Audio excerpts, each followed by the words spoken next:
Time to go through the papers with the broadcaster Clare Muldoon and former Cabinet Minister David Mellor. Very warm welcome to you both this Wednesday Good morning. David, let's start with you. Reflecting on the Queen's speech, wasn't so much the Queen's speech in the end yesterday, it's Charles's speech. And this has been covered in the Mirror, page 2 and 3. What did you make of it? Well, I think it's a very interesting moment, isn't it? Because the Queen, aged 96, it's perfectly obvious is not going to be around for very much longer doing outside activities. But, of course, they are at pains to point out that she remains bright as a button intellectually. And, of course, we need to bear in mind that her mother, I think, was 102 or 103 when her mother died.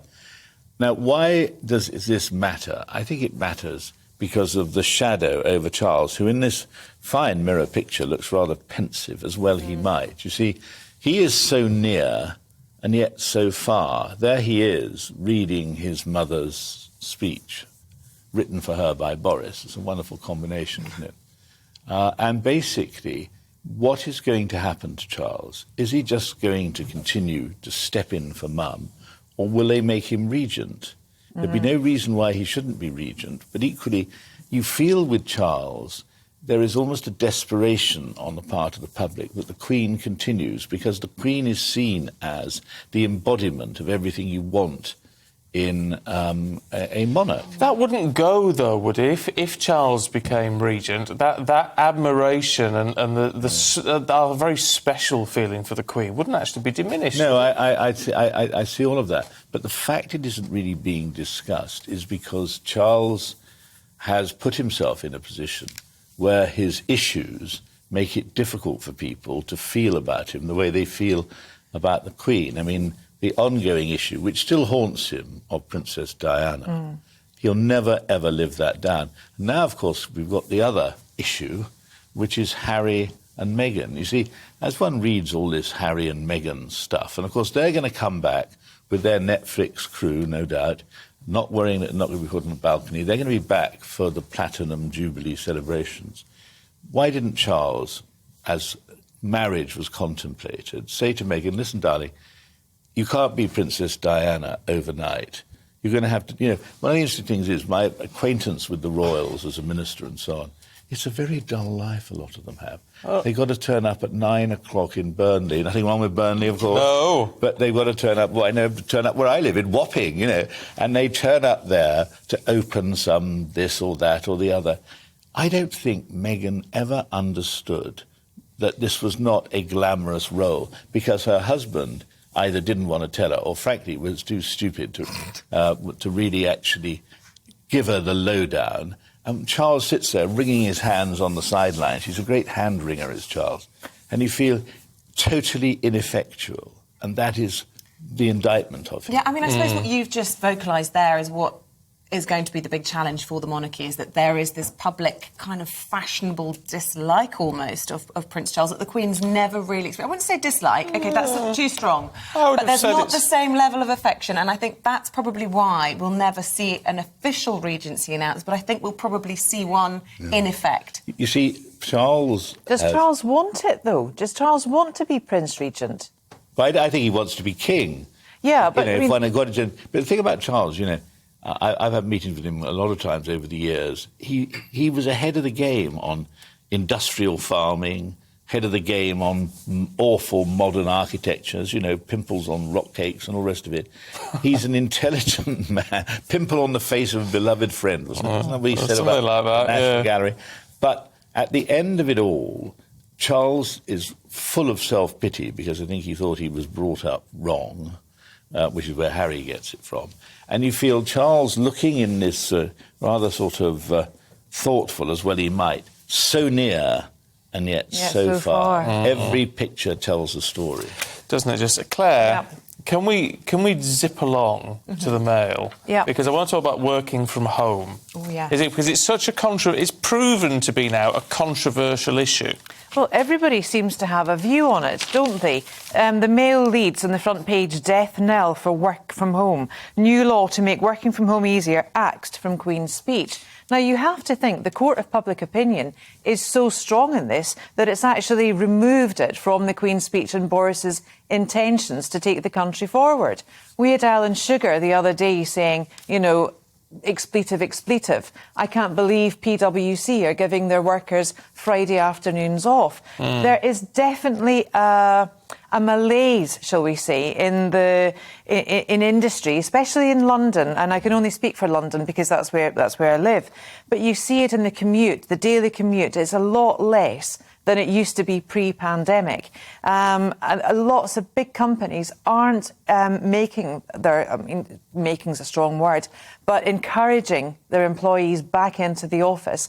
And of course, if people aren't in the office, local businesses then are not thriving. Your coffee shops, newsagents, small restaurants are not being used. But just in their home spaces. You know, the local communities where people working from home are benefiting in a different way than the sort of the Starbucks. Everything's displaced, yeah. Yeah, but people are still spending. But the rates are so much higher within cities than they are in the sticks. So you will see businesses and young independents lose business in this.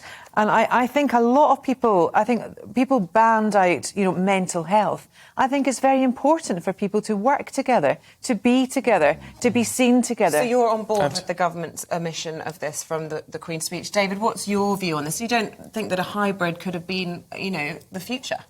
I think the problem with working from home is it's very difficult to work from home in a consistent way. I mean, if you can lock yourself away in a large place, that's one thing. But but a lot of people, through no fault of their own, they live in crowded flats, children and whatever running around, and whatever anybody says, it's very difficult to focus and concentrate on work. And I think also what you were saying earlier about bonding. People need to bond over the coffee machine or over the water pump. I mean, all these exciting things that give rise to the office and all of the comedy that we've enjoyed so much. It's people getting together and knowing each other. But if you've got a hybrid, that still happens.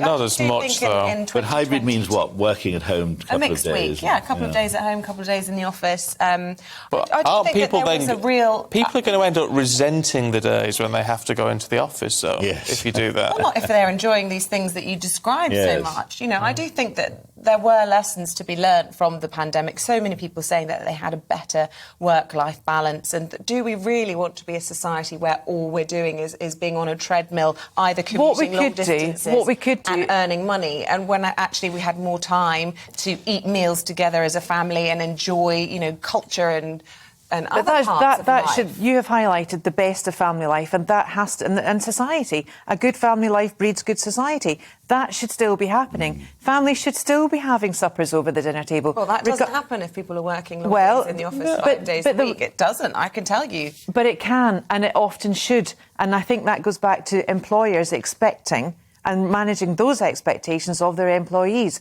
But perhaps we should look to Europe for the 4-day working week. That works quite well. But we have to regard productivity is definitely down when people work from home. There's no getting away from that. It has been proven. And plus, it's almost a bit of a two-tier system, isn't it, I mean, almost very nearly north and south, where those people who have the sort of jobs where you can work from home, the better paid jobs often can do it. Those people in the north who are, the factory workers or whatever, who cannot work from home. Yes. So it splits the country in two. It does split the country, and also we're finding that people can't go on holiday because passports aren't being delivered. DVLA and Swansea aren't back in the offices, and we've got a backlog of driving licence applications. So I was talking about London. It's affecting all of the major cities. I think everybody should get back to work, especially those working in the public purse. Local authorities should get back to work, out of the office, because things are not being done. OK, let's talk President of the United States, David, in the Telegraph. Not the current one, though. No, we're talking about Meghan Markle here. Joe Biden has a sister who seems as intellectually switched on as he is, and she began an interview by saying she thought Meghan Markle should become a member of the Democratic Party, and ended up backing her for president. And this, and getting back to where we were with Charles, this is where Charles has got problems. I mean, serious problems, because here is somebody who never really signed up to be a working member of the royal family. What she wanted to be was to have the mantle of Diana thrust upon her. so she could do whatever she wanted.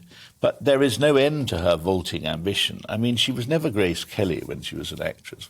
You know, we always think of poor old Grace Kelly ending up in Monaco, but she was a star actress. You know, this wonderful woman that we also admire worked on a soap in Toronto, but now she's catapulted into the big league. I think she thinks she could be President of the United States. And you don't think she could? I mean, she definitely, I think even before she was involved with the royal family, had quite a lot of philanthropic ideas. And I have no issue with that, and I wish her well. What was it? The TIG was her podcast, where it was. Good luck to her. But what I want is her and Harry out of the royal families. Because, you know, why are they coming back for the Platinum Jubilee? They're not going to be allowed on the balcony. Who knows? No, they're doing it for Grandma, aren't they? No. Oh, no. I know you already said it to wind me up. They're doing it for their American television series, and you know that because you're smiling about it. So they will go round with their camera. What they can't afford for the brand, particularly since a lot of her other stuff has been axed, what they can't afford is not to be there, because being there, even in a peripheral capacity, is the only reason why anyone, Netflix, would want to pay them a lot of money. Quick question of the panel. Yeah. If they do get some access with their Netflix documentary of the Platinum Jubilee, would you watch it? Will you be watching it? No, I definitely will not. I probably will. So I'm part of the problem. I'd even rather watch If it is Chelsea a problem, than that.